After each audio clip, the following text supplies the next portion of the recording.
lastly, for your fall 2015, you went to Australia. So can you describe to us your experience there? So also where you went, why you decided to go, why you decided to do a second exchange, an educational exchange, I guess, and yeah, what you thought of it. Of course. So I originally picked Bond University as my #1 choice when choosing UCL, but unfortunately with Bond University, there's only one student that is allowed to go from the University of Waterloo every term. So unfortunately another student got chosen, and I'm so thankful for that because I got to see the UK and UCL, which was such a renowned university. So with Bond University, that is located in Gold Coast, Australia, so just an hour south of Brisbane. So it is located in Queensland, which is one of the more northern states in Australia, which for us seems colder, but because it's in the southern hemisphere, it's one of the warmer states. So beaches all year round, you can go swimming, you can do everything. So it is also a private institution, so there's only around 4,000 students, so it's completely different than here at the University of Waterloo, where plenty more students. And how were your classes there? How many did you take? Was it a different type of lecture? Did you also have like less class, I guess, and any tutorials? Yeah. So being a smaller university, it's definitely more flexible for what courses you could take. So I took a total of 4 courses, like the UK.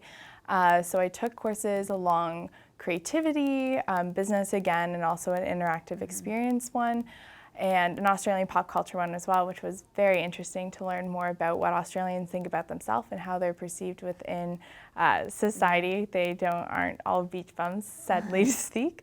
And they were very well organized in the sense of they would tell you right away if there's a schedule conflict and that you had to change it. There wasn't really an option to say, oh no, sorry, you can't take this course because you realize it on your own. It just wouldn't let you. So that was really nice. You could also pre-enroll. I was fortunate enough not to have classes on Friday or on Monday. So I really only had classes Tuesday, one Wednesday in the morning, and Thursday. So gave a lot of beach time. Along with that, I guess, again, where did you live? Do you live on campus, off campus? So one of my friends, actually, who I met at UCL, her friend was attending Bond University. So it was really great to connect with her and get her perception of what Bond was like and where to live and what to do to prepare in order to go. So she actually suggested that I live off campus because of the great amenities that a lot of these properties offered. So I ended up living off campus at the Reserve, which was a great option because it is kind of a resort style living. So there's a beach right there, there's a pool, a gym, everything's pretty much right there, but it's right beside campus. It is a little bit more expensive, but for what you're getting out of it, you're getting the full Aussie experience, so to speak. So you're not in a student accommodation with a ton of international students. I lived with an Australian student who went to school in Brisbane, so we had a lot of opportunities to talk about different cultures and what Canada was like compared to Australia. Did you feel like you weren't, I guess, at home per se, since you're on the other side of the world? Like, what was the feeling? Did you feel safe while being there, or was it just completely different? So Australia is completely different. There are so many dangerous animals. I was a little terrified with the different snakes and spiders that were around, but unfortunately I never ended up seeing one. So I'm not afraid of them or anything, but that's just what a lot of people talk about when you go to Australia. There's always on-campus security around, and if you don't feel safe to walk home alone, they're more than welcome to walk you to where you need to go. It's also a very well-lit campus. It's kind of secluded in I guess you could kind of say suburbia. So you're not directly close to downtown. They do provide buses and things like that, so students will get there safe and obviously get to the right location, but they pretty much have everything organized for you, and I always felt safe and comfortable. So did you get I guess, encounter a kangaroo ever in your time, or did you have to go to like a zoo, I guess? Well, there's also kangaroos and wallabies. So wallabies are smaller. They look exactly like kangaroos, but they are smaller. We did see one wild when we were going hiking. As for seeing a koala or a kangaroo, we unfortunately went to a sanctuary and just decided that, oh, we saw one in the wild, took some photos, you know, true Aussie experience. When you were in Australia, did you partake in any of some kind of cultural activities that are more well known, like surfing? I already asked about the kangaroos, but anything along those lines? So surfing is definitely one that everyone has to try when going to Australia. So I attempted at it, didn't work too well, just kind of sat out on the board. A lot of my friends were either German or Australian, and they would get up at 4 a.m. and go surfing. So I'd go out with them, but usually just end up sitting on my board and watching everybody else really surf compared to me not doing anything. So. You said the school is a lot smaller, so did you feel like it was more an inclusive place, or did you get to know people, I guess, quickly? So the international community is really strong at Bond. They have a lot of international students that either come through a program or through an exchange study abroad like I was doing, and they really have a good infrastructure with an orientation week on its own. So you could meet everybody who is attending Bond for either a year or just there on exchange for a semester. So it was really easy to get to know people that way. You just, like any other situation, you just have to put yourself out there and really try to meet new people.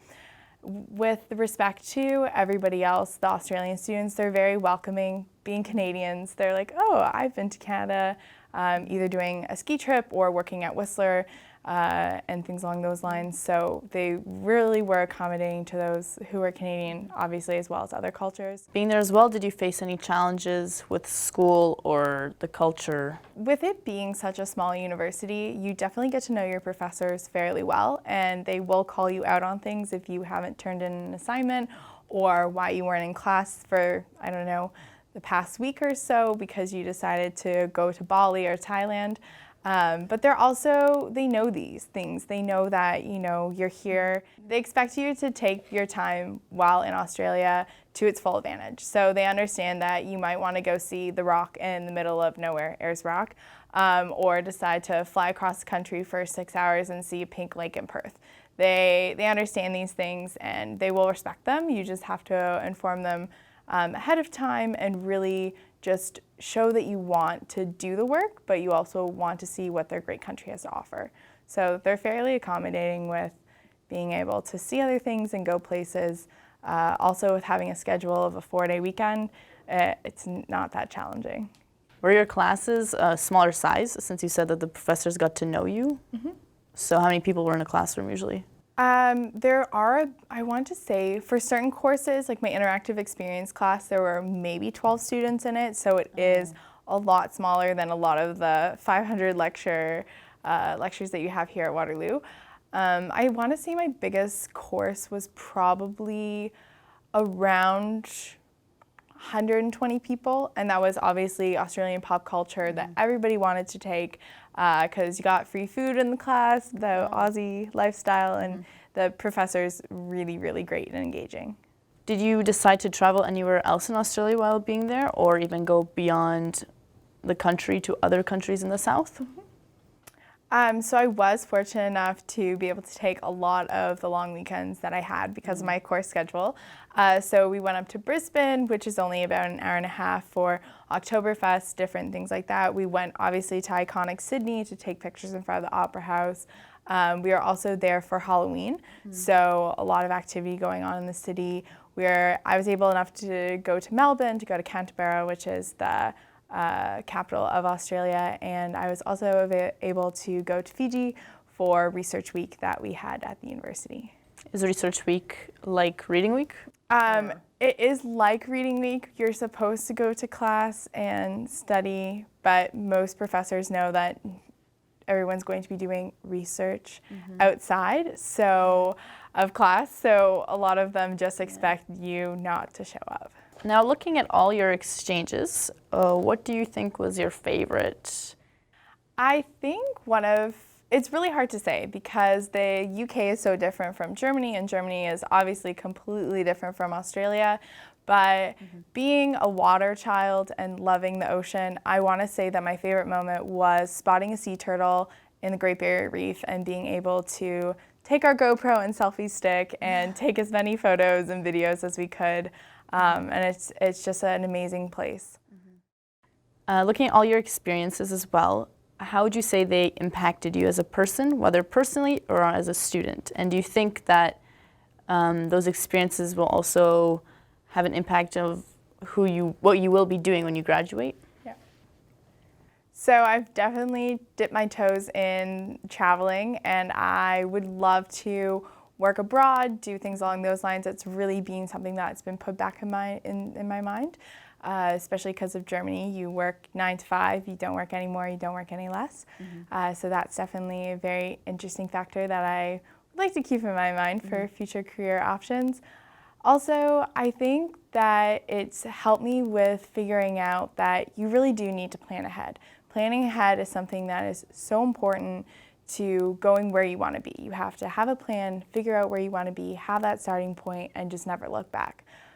In retrospect to that, you also have to realize that not everything's going to work out the way you planned, and you need to be able to adapt to it. So maybe missing a flight or finding a class that doesn't fit in your schedule that you really want to take, that it's okay, and obviously that's meant to be, so you just have to take it with a stride of pride and find some other alternative that will work in your favor as well.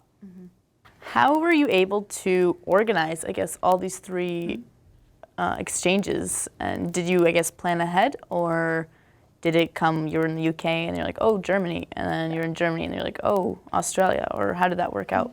Because going abroad is so well marketed in GBDA, Global Business and Digital Arts, my program, I definitely knew I wanted to go abroad, and I knew I could do that during my 3B term. So I did that, and they also started talking about internships. That's something that has to be done between 3rd and 4th year. And I knew if I decided to go to the UK that my term would be cut short, so I would have to find an alternate route. And being in Europe and loving Europe so much, from my previous experiences of being there, I knew I really wanted to stay. So that was definitely something I had to plan out and apply to with Waterloo International before going to the UK. I didn't really expect to go on a second study abroad just because my academic advisor kind of veered towards not going. I should stay at the University of Waterloo and really see what they have to offer. But being that my term ended late in the UK, I had to obviously start my internship later, and then I ultimately start my last term, my 4A term later as well. It kind of all came together as a whole. I didn't necessarily plan it out per se that well, but it definitely just kind of puzzle pieces fit together. So before we end today, our last question for you is, what advice do you have for students who are going on exchange or going on an internship, I guess, abroad? What kind of sticks out that you'd like to tell everyone today? I would definitely tell the students to prepare, plan ahead. You can also contact anybody at Arts International, Waterloo International, with potentially past students who have done the same experiences, gone to the same schools, try to get their information. Definitely plan ahead, do as much research as you can, but also expect the unexpected. So once again, thanks, Keira, for coming in. No worries. And thanks for listening, and bye for now.